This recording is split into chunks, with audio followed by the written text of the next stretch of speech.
Leanna Ray. She is a rock star in the field of neuroscience, relational neuroscience.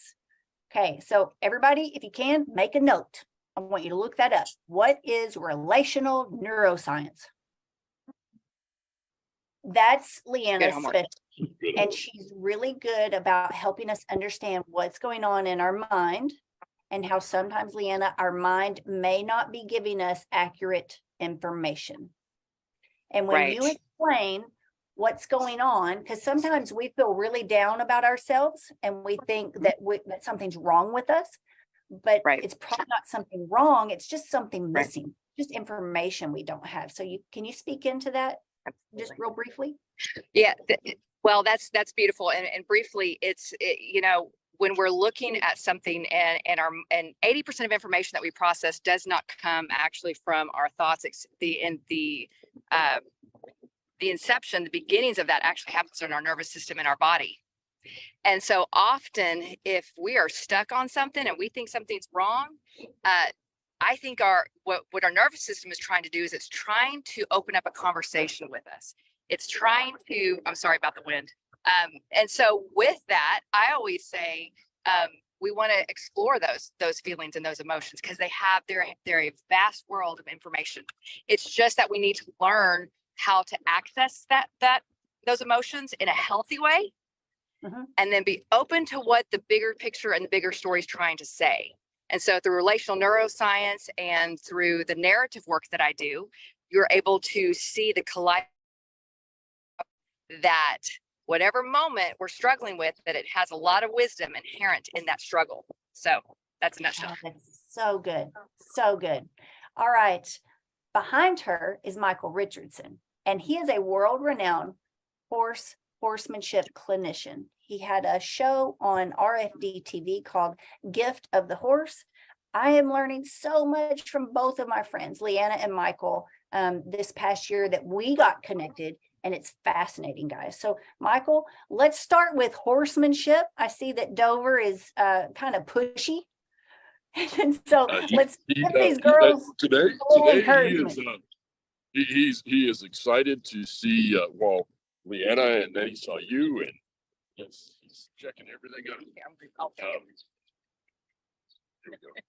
So there we go. Yeah, you know, it's interesting.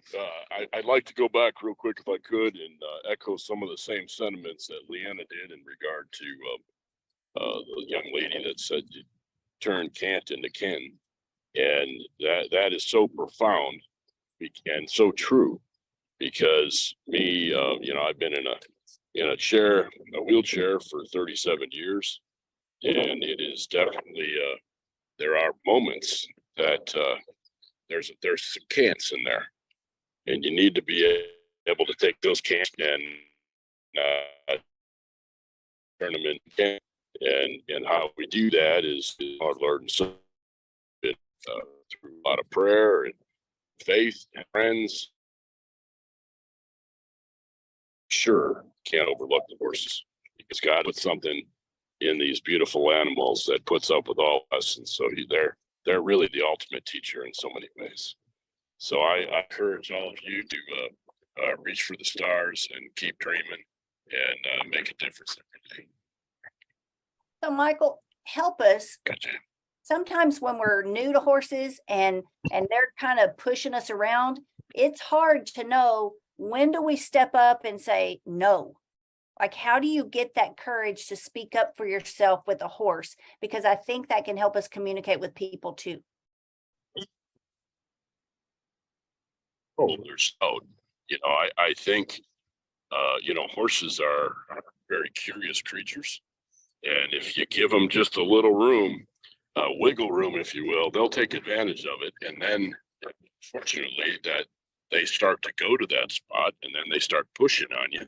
And it really is just disrespect. And they need to understand that it's not something that we will allow. And I think if you do allow that unfortunately will transfer, where you give everybody the benefit of the doubt, and you say, well, they're all good people, even though they've this to me or done that to me or pushing on me.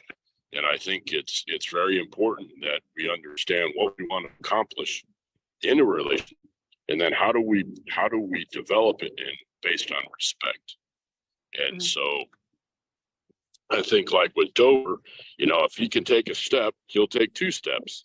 And so it's important that you just kind of set him back up and get him to stand back. And he does a great job. And he's a phenomenal horse with a phenomenal history Mhm. with, what Kendra's been able to do with him. And it's just a beautiful story. But yet, that is something that we all encounter on a daily basis with these animals. Mhm. And we need to look at it and say, need to respect each other, and we need to develop it in such a way that we can continue to work together, accomplishing our goals. That's right. And girls, I want you to comment, drop it in the chat right now if this is something that you struggle with. Is it hard for you to stand up for yourself, either around horses or around people, when they are being disrespectful to you? How does that make you feel? And would you like help learning how and when to say no? Would that help you? Michael, when did you get the courage to assert yourself with and I horses? know How did that happen?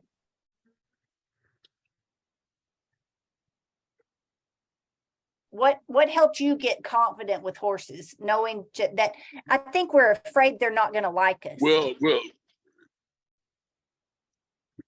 oh, absolutely. But the reality of it is, if you can establish very clear parameters, horses are happier when they start on us and look into where is the leader looking in there as comfortable as we think, but they're comfort. So if you can establish these clear parameters, it's going to be a much more harmonious relationship and a safer one. And it's based on respect, but they're looking for these leaders. And we need to be a leader, not only with our horses, but in our own lives. And believe me, I understand being a pushover because times that I've been totally taken advantage of because of that. And so I've had to learn that, no, that's not acceptable. And once I started thinking different, my horses did different, and my relationships with people were different. And it's based on respect. And if you don't have respect with the animal, you're going to probably start questioning the respect that you have for yourself. Oh, that's And so I think good. that's very important. So good. I loved what you said, Michael, that once you establish respect, and it's not about being mean. So don't fear that horse is not going to like you anymore, or that person is not going to like you anymore. When you have the courage to just speak up, you don't have to be mean, but you don't have to be a pushover. Just establish those boundaries of respect. The horse is happier, and more times than not, the person you're dealing with, you can have a better relationship with that person and grow, instead of being stuck as a feeling like you're the doormat that they're wiping their muddy boots on. Absolutely. Exactly right. 100% agree with that. And the horses will be happier. Mm-hmm. And right, Dover? You've lived around enough of them to know. So how many horses would you say have come through your hands in your lifetime? Oh, it's in the thousands. Gee whiz.